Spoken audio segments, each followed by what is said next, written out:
serahkan Ruhut Sitompul ke polisi. PDI Perjuangan lepas tangan.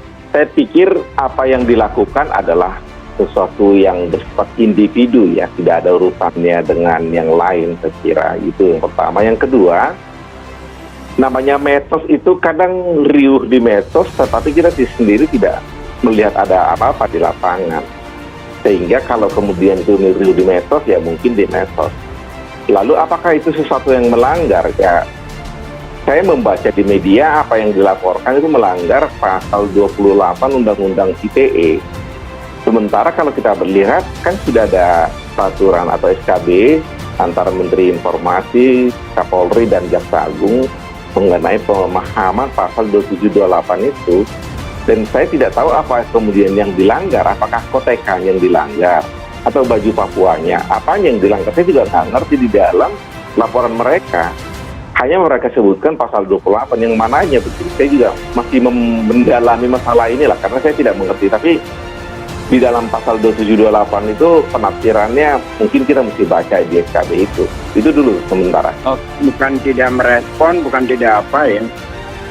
Kita seperti berada dalam alam yang tadinya kita marah awal-awal ya dulu-dulu, terus menganggap biasa, lalu menjadi hukum konvensi bahwa perlakukanlah Anies dengan apa saja, dengan sebiadab biadabnya, maka Anda tidak akan dihukum. Itu menjadi kepercayaan di kita sekarang bahwa memperlakukan Anies sebagai apapun, dengan cara apapun, bahkan yang paling biadab sekalipun, itu akan aman.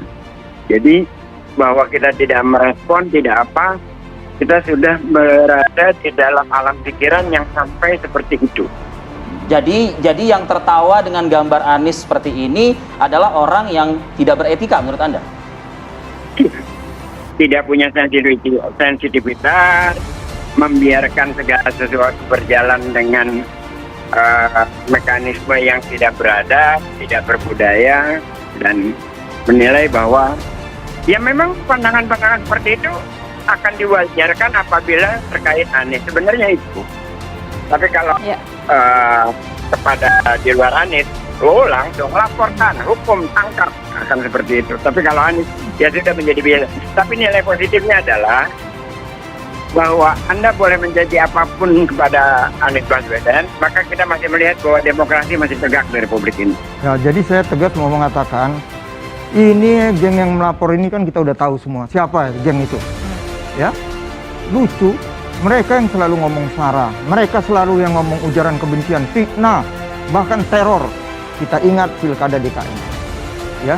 Dan saya tegaskan lagi, di mana salahnya cuitan seseorang tokoh memakai baju daerah, apalagi ini suku Dani, nggak ada salahnya kok.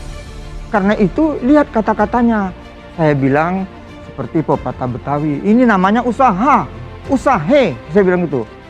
Betawi itu usaha itu berjuang, memperjuangkan dengan usaha. Ya, apa salahnya? Karena sudah menjadi rahasia umum, kawan ini jujur saja sebentar mengatakan dia dari suku ini, sebentar dari suku itu, suku apa. Jadi saya ngerti lah, ini mungkin strategi kampanye dia, kemana dia datang, dia menjadi suku itu aja. Tapi itulah namanya usaha, orang mau jadi calon presiden.